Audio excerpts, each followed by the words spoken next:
Blessed to be with you. Kevin Miller in the morning at KIDO Talk Radio and the KIDO Talk Radio app. Don't forget the app is free. You can go to Google Play. You can go to the App Store, and you can check that out today. It is wonderful. It is something that, again, we hope to earn the real estate on your phone. We understand there are a lot of people competing for it, so please consider taking us anywhere.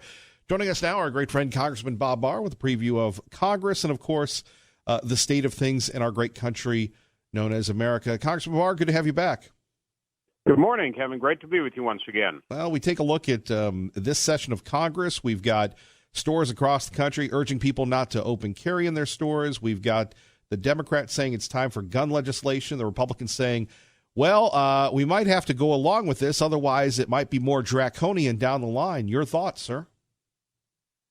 You never cave into the left because it might be worse down the line.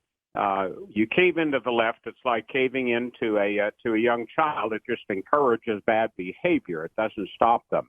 You have to be firm. You have to take swift action. For example, when San Francisco last week passed the clearly unconstitutional and fundamentally idiotic resolution declaring the National Rifle Association a terrorist organization, the NRA has responded and filed a lawsuit to enjoin San Francisco for proceeding with what it's doing. You can't sit back and let this stuff pass. Otherwise, it will just encourage these people, whether it's a county commission or board of supervisors like in San Francisco, or Congress passing, as it is likely to do very shortly, additional gun control legislation. Are you surprised? I'm not surprised at all. For example, with regard to the House Judiciary Committee, now under the leadership of Jerry Nadler from New York, I worked with Nadler for a number of years when I was in the House. I know him to be a very humorless, extremely liberal, basically a very nasty individual. I know how he operates. He is very much anti-Second Amendment, despite his saying that, well, we're not anti-Second Amendment. We just want, quote, common sense, close quote, gun control. They want to disarm Americans the way New York City has done over the years. So, no, this doesn't surprise me. I know that they are going to be marking up, that is, amending a number of pieces of firearms legislation this week as scheduled. They'll pass them through the House Judiciary Committee. They'll probably pass the House. But hopefully, knock on wood, Mitch McConnell and the leadership in the Senate will hold Lindsey Graham at bay and not let him cave into what the House is doing. And if that happens, how would that impact all of us, particularly people in Idaho or people in Georgia, if they pass this enhanced background checks? As you said, it's just common sense gun legislation. I know that's they've been using that phrase since Dianne Feinstein back in the 1990s was able to pass the gun control ban, the so-called assault weapon ban back then. They're using it now.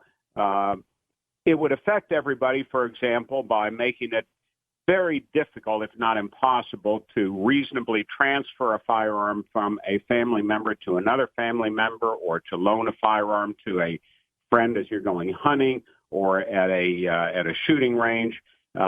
Even though these universal background check laws that they're talking about on the surface seems to allow for those type of transfers, there are caveats attached to it. You have to be reasonably sure that the person to whom you're transferring it is not going to misuse it. And if there is a problem, then you're going to be liable. So it's fraught with problems. It's not necessary. The vast majority, at around 80 or more % of the firearms transferred in this country, are subject to background checks.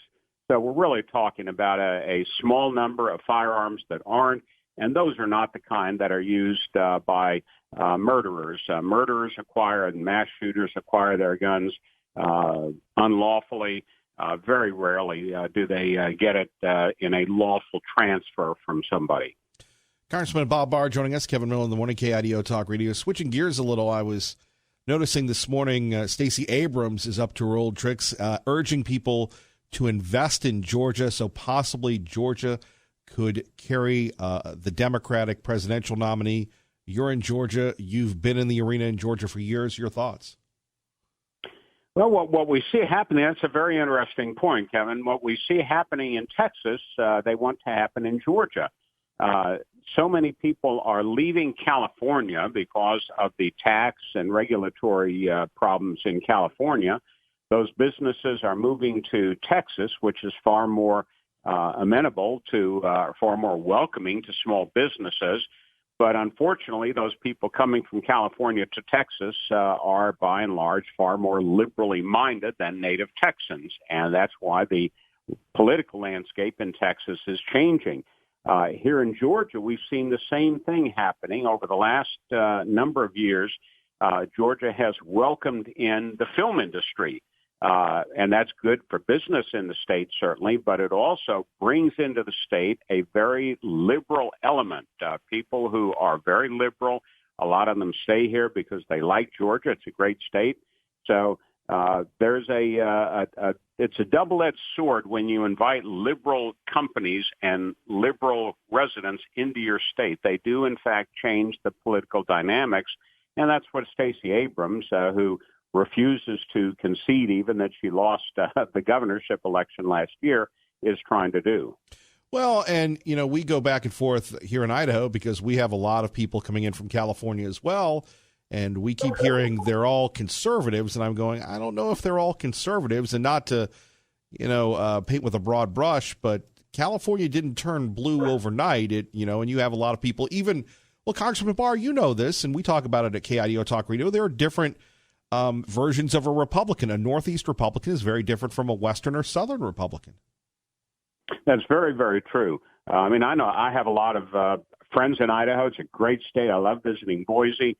And the people that I hang out with when I come out there are basically conservatives like I am. And I know why a lot of people move to Idaho. Not just it's a great state, weather-wise and geographically wise, but also because of the people. But a lot of the people that move into states like yours and ours here in Georgia are not as politically minded, conservatively politically minded as we are. So, you don't want to stop it. You don't want to, set up patrol at the border and say you're not going to come into our state unless you pass a political litmus test. But it is, it is a real danger in the long run. It does change the political dynamics of the state. Our great friend Congressman Barr joining us, Kevin Miller in the morning, KIDO Talk Radio.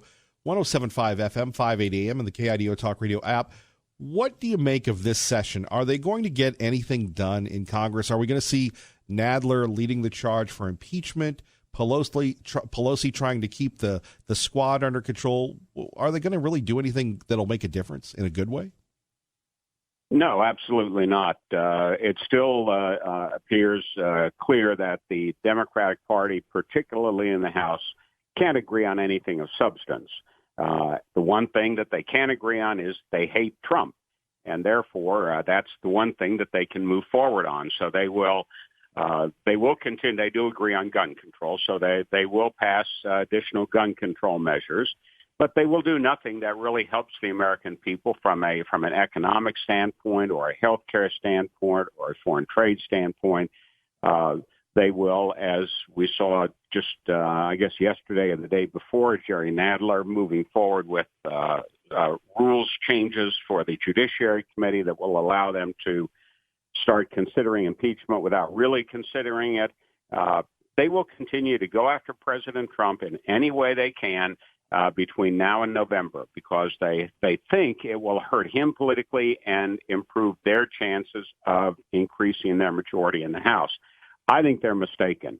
I think they have gone so far to the left and have made it so clear to the American people that they are not interested in anything other than anti-Trump and anti-guns, that it will backfire on them. And I certainly hope that I'm right in that assessment.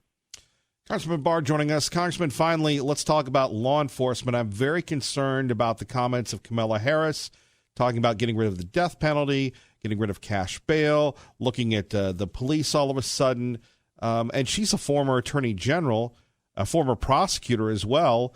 If she's elected, if any Democrats elected, could we go back to the days of the vilification of the police?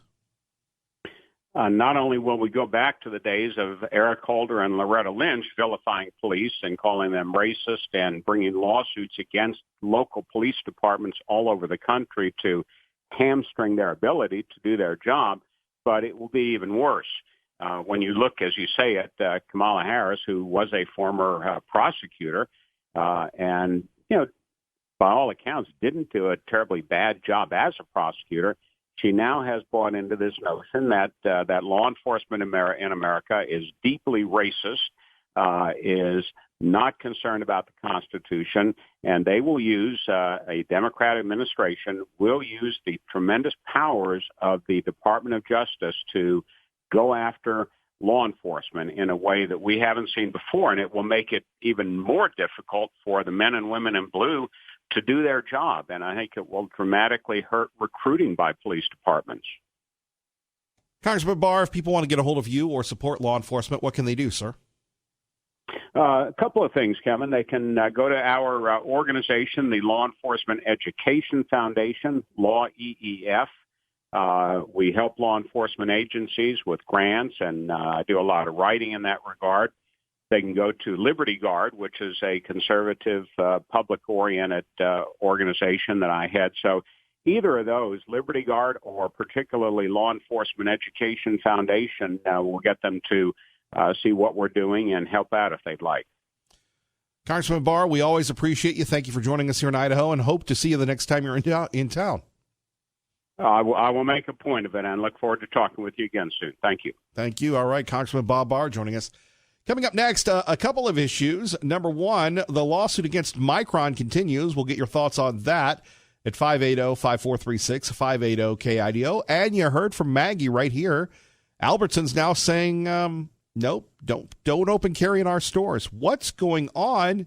Are we Idaho or are we California? Join the conversation now. Kevin Miller, KIDO Talk Radio. And don't forget the KIDO Talk Radio app. Want to remind you, coming up tomorrow, a very special broadcast that we do once a year to remember the fallen. And it will be a very different show. We won't be taking any calls. And you're going to go, Kevin Miller, your program is about phone calls. Well, it is. And we love hearing from you. But tomorrow is a day where we remember the fallen. And we remember September 11th. And if you're new to the area, and if you're new to KIDO Talk Radio, 107.5 FM, 580 AM, this is what we do each and every year on September 11th. We go over the reaction as it happened. We honor those people that fought and died. We do our very best to remember. And you'll hear some things that maybe some of you that were born after September 11th have never heard on the radio. But for most of Americans, this was a day that we'll all remember, for all Americans, really. So we hope you join us tomorrow, Wednesday, for that very special program. Other news locally, we have a class action lawsuit against Micron Technology claiming unpaid bonuses and fraud related to the company's employee rating system that will move forward. And when we take a look at the future of Micron, and by the way, big ups to our friend Tea Party Bob from the Gem State Patriot, who had a story concerning people at Micron and insiders talking to him and others about what's really happening. And if you're wondering why Micron is so important to us, Micron at one time, and I probably still is, if it's not the top 5 private employer in the state of Idaho, where you have the chips and everything else. And coming up next hour, we'll talk a little bit about this with Dave Petzo. But it was founded by, Knutson, Simplot, all these folks that saw the future and saying, technology doesn't have to come out of Silicon Valley exclusively. We can do it cheaper. We can do it more effectively. We can do it the Idaho way. And they sunk a lot of their personal fortune into it. How does something succeed? Well, sometimes you have to spend a lot of money and a lot of effort to make it happen. You take a look at the O'Reilly factor. You take a look at Hannity. At the time, it was Hannity and Combs. The Fox News channel initially lost a lot of money. But you had the commitment of Roger Ailes, the commitment of Rupert Murdoch, and now it's running wild. We're proud to be your home for Fox News on the radio here in the Treasure Valley.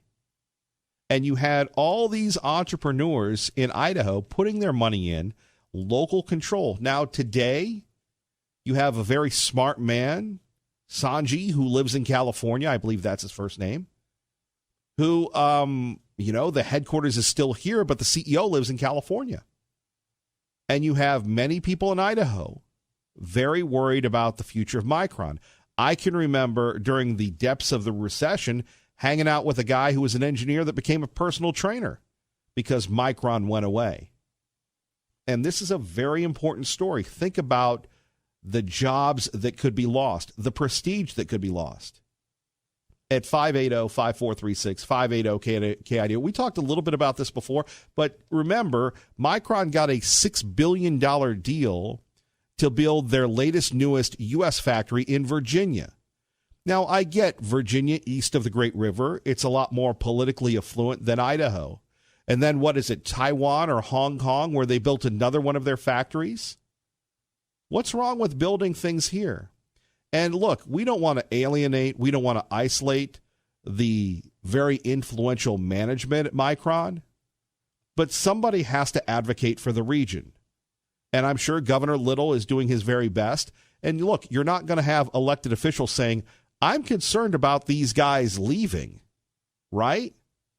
And that's where you come in, and that's where we come in. So we have a lawsuit here in U.S. District Court, 4th District, where you have the judge turning down Micron's request to dismiss the suit, which alleges the company underpaid bonuses to a large group of employees. How big? $20 million last year. By the way, you hear a lot of talk of cronyism. You hear a lot of talk of people coming in from the outside, other countries, other states, taking jobs from Idahoans. We remember what happened in Disney, right? We all love Walt Disney. And Disney, the family company, said to U.S. workers, you're all going to be fired, and we're going to have you train your replacements. Now, that's not very mousy, is it?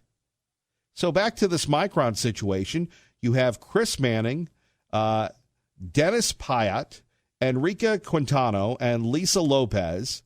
They filed a suit earlier this year alleging a bell curve rating system deprived them of bonuses they were due and pushed other employees to take severance packages based on incomplete information about their performance ratings. Now, we'll get to the Micron spokesman, but at 580-5436, 580-KIDO, do you know someone that works at Micron? Maybe you do. I know there's no relation, a Kevin Miller that works at Micron. Hello, Kevin Miller. You know, we need to get to the bottom of this. But if this lawsuit is true, I couldn't think that the founders of Micron would go along with it. More on that in a minute. Our time, 6:27. Kevin Miller in the morning, KIDO Talk Radio, 107.5 FM, 580 AM. Traffic and weather together. Good morning, Dave. $20 million. $20 million.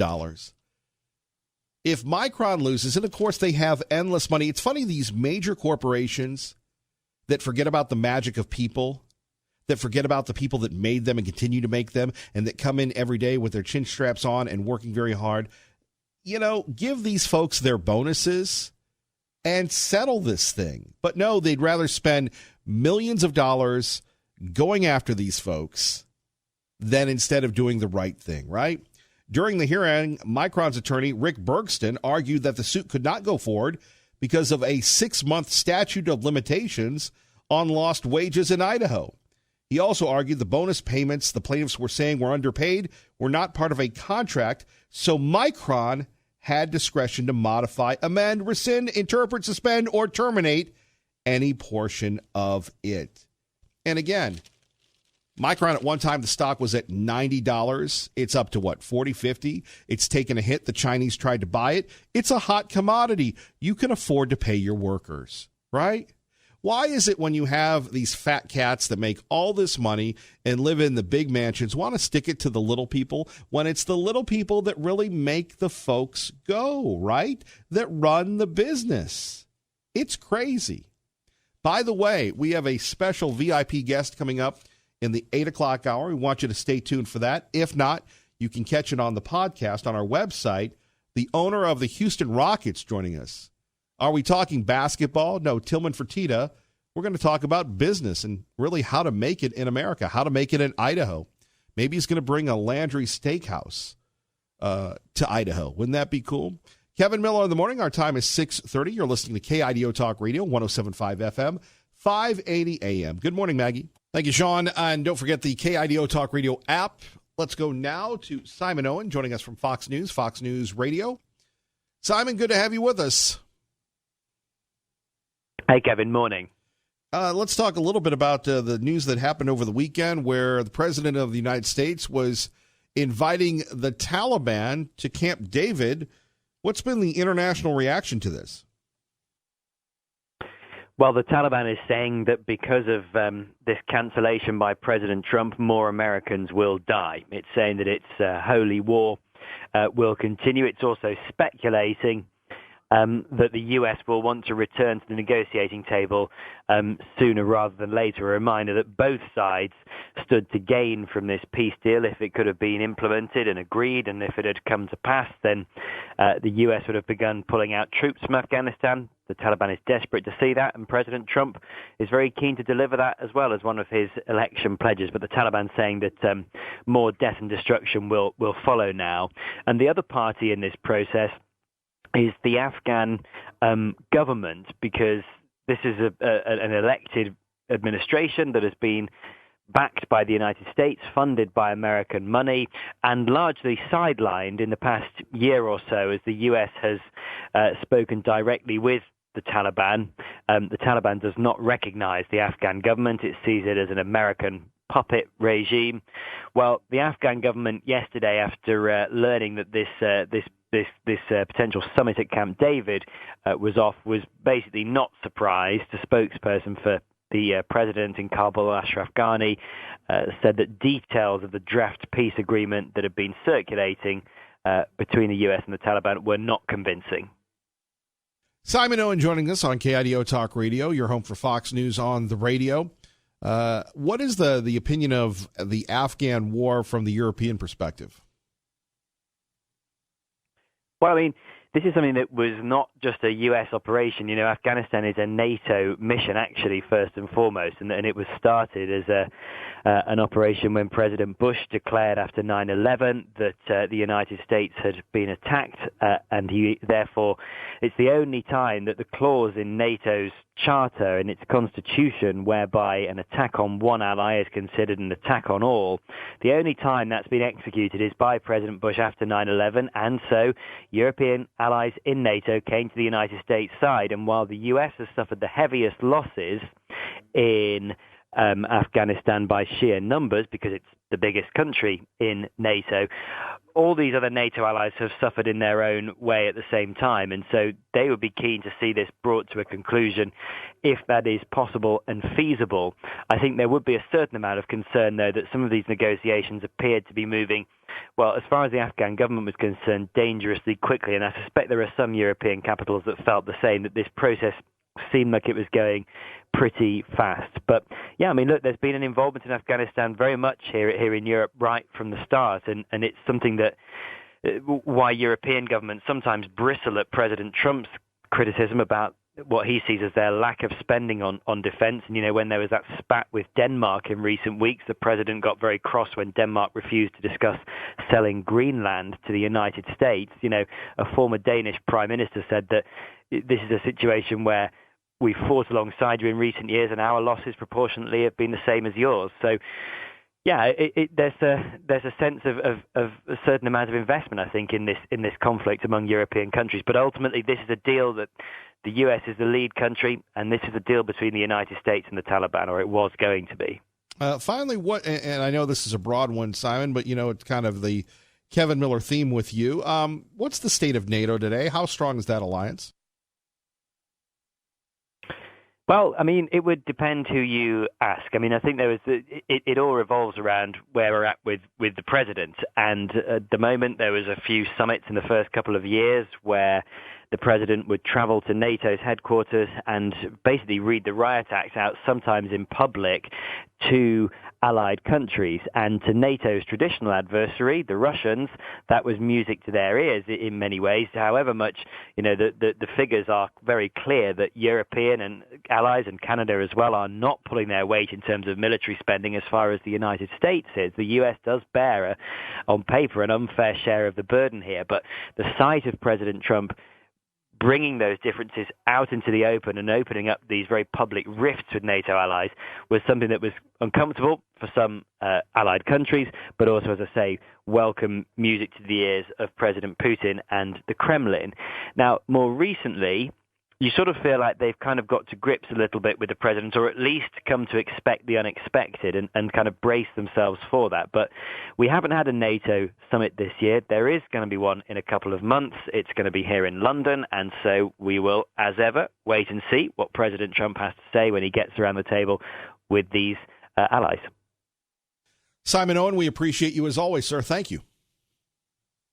Thanks, Kevin. That's a very good point, though. Afghanistan was a NATO and is a NATO operation. Remember, when you hear Fox News on the radio, you're listening to KIDO Talk Radio, 107.5 FM, 580 AM, and, of course, the KIDO Talk Radio app. If you were just waking up, talking about the future of Micron Technologies, we've got a lawsuit filed by employees saying that they were denied promotions, denied raises, up to $20 million in damages. It hasn't been dismissed. It continues. Micron says, look, it wasn't in the contract. We don't have to pay. And we have the allegations coming out about one of the most prestigious employers in the state of Idaho, certainly in the Treasure Valley, that they could be moving away. Now, that's just speculation on my part, but not without merit. Take a look at the big $6 billion plant they're building in Virginia. You look at the new plant that they built in Taiwan, where they're making the chips. You've got the CEO that lives in California, and you think, well, what's the future for the gem state? What's the future for our kids and your kids? Let's hear what you have to say. We go to Tom Munns, joins us now. Tom, good morning. You're on KIDO Talk Radio. My chains are gone. I've been set free. Morning, Kevin. Hey, Thank you for that musical tribute. Go ahead, please. Yeah, I feel good today. Hey, I wanted to talk about Micron, and my first question is, I wonder how they ended up getting pigeonholed. I get to travel quite a bit and talk to a lot of people, and we can hear in the news and all of that where companies are withholding raises and they're asking for credit checks and they're trying to deny your rights. And now they're trying to manipulate the online reviews when, like Indeed and stuff like that, when you're going on the job, when you can actually post something and then they can actually remove it. So there's a lot of corruption going on. And so I'm wondering a little bit about the future of America as the corptocracy continues to grow and citizens try to be able to fight for their rights. Ironically, the very thing that you're mentioning is something that the Democrats and the Republicans all agree on, which I think is worthy of note because of the fact that they believe that crony capitalism is actually the way that our country is supposed to work because they're taught that we're a democracy. And I won't go into the ironies of that. But the problem, I think, is with this corporation control of policy versus the citizen control of our republic. When you have companies that their primary purpose is profits, what happens, I believe, is there's an indirect proportionality or direct proportionality to the loss of freedom in our country. You've got everybody talks about a global economy, and they talk about, the global this and the global that. And so, you've got companies like Micron that support the USMCA, Right, but you go back to Micron here, you have the CEO who lives in California. You have $6 billion being spent in Virginia. You have the plant in Taiwan, and you're thinking, well, what about Idaho? And you have people that are working, and no one wants to work at a job where you're constantly looking over your shoulder, but they're wondering, am I going to have to get another job?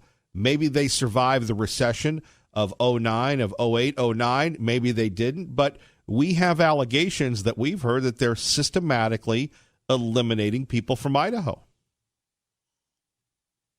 And again, those are unsubstantiated allegations. However, there's a lot of smoke. Well, the companies, just because they originated somewhere and brought somebody economic prosperity, so to speak, we still have to remember that corporations, even though they're attempting to control us, they still have the ability to be able to pick and choose where they want to go, sure, and to be able to move employees. To be able to suggest, well, Micron is ours, it's all Idaho. No. What I'm suggesting is, you know the difference between Mitt Romney and his Daddy Romney? Do you know the difference? Okay. Mitt Romney, venture capital guy, beloved in Idaho, senator from Utah. When he did his VC thing, he could make as much money as possible. His father ran a company called AMC, American Motors Corporation. You remember them, AMC? Yeah, I remember. Right, Eagle. Right. There you have it. You're a young man. All right. When they said, Daddy Romney, we're going to pay you more money, Daddy Romney said, nope, I'm only going to do this. I don't need all that money. And it sends the wrong message. There was a covenant between the workers and the company. Now, you're right. Yeah. They don't have to. But where is that in America today? Where is that in Idaho today? Well, and I think the one thing that I think that goes along with what you're saying is I was reading in Blackstone's commentaries about a month ago. I think it was in chapter 12 of book 1. But the cool thing about that is it talked about the importance of the corporations. See, we have this common understanding today that private corporations are allowed to be able to restrict the rights of the people because they're private corporations. What Blackstone stated was that everybody that lived in America had to adhere to the rights or to the limitations of the Constitution, which means that the corporations actually could not violate your rights by mandating credit checks and. Well, you could see that today with the right to keep and bear arms. Tom, thank you for the call. 580-5436, 580-KIDO. Kevin Miller in the morning. Don't forget, coming up, promote our schools, secure our future. We will be at Nampa Christian High School on Friday, thanks to our friends Cap Ed Credit Union, Team Mazda Subaru. And look, the season is just underway. We've been rolling since 2013, thanks to all the kids, the parents, the administrators that wake up early, even earlier than usual, to let us in and let us run amok. Well, we don't run amok in the halls, but we would love to come to your school. How do you make that happen? Charter school, homeschool, private school, religious school. Just simply email me, Kevin at KIDOTalkRadio.com. And the reason why it's important that we hear from you is because we want to go places that are proud of where they are. They're not looking to hide anything, and we want to be welcome. We don't want to impose on anybody. So, again, if you have a school, you have a place that you think that we would work out in every Friday, we would love to hear from you. That's Kevin at KIDOTalkRadio.com. You're listening to Kevin Miller on your home for Sean Hannity, KIDO Talk Radio. Blessed to be with you, Kevin Miller in the morning. Our time is 6:54. Coming up, we're going to talk money with Dave Petzo. Tomorrow, a very special tribute to honor the fallen, September 11th. We vow never, never will we forget. By the way, a few of you have reached out to me, and we would love to hear from many more people concerning suicide prevention. September is Suicide Prevention Month, not only in the state of Idaho, but the country. And Idaho, unfortunately, this is one where we don't want to be at the top of the list. Unfortunately, we rank very high in suicides, whether it's teen suicide, veteran suicides, just suicides. And as I've said, unfortunately, most of us have lost people because of this issue. So we want to give you the suicide prevention hotline. That number is 208-398-4357. That's 208-398-4357. And I do want to thank the people that have reached out to me. We will do our very best to get those folks on to continue to spread the word on saving lives. And just as a note from you to me, it's okay to ask for help, man. It's okay. The power of prayer, the power of community. You're not alone. Nothing wrong with calling and talking to these operators. 208-398-4357. Back to your phone calls about the issues that matter to you. Hank in Boise, good morning. You're on KIDO Talk Radio. Good morning. All these companies that treat their employees badly, and Micron's had a long history of it. You can go back to Steve Appleton or earlier. They're all big liberal Democrats. Appleton was a big liberal, and a Dennison of the Andrews Center when he was around. And they bring in people from out of state who are very liberal in their opinion. I mean, Micron is part of the theater crew, along with Boise State, of bringing Democrats and liberals. Now, what do you say to people that disagree with you and me when I say the people that are moving in aren't as conservative as everybody assumes?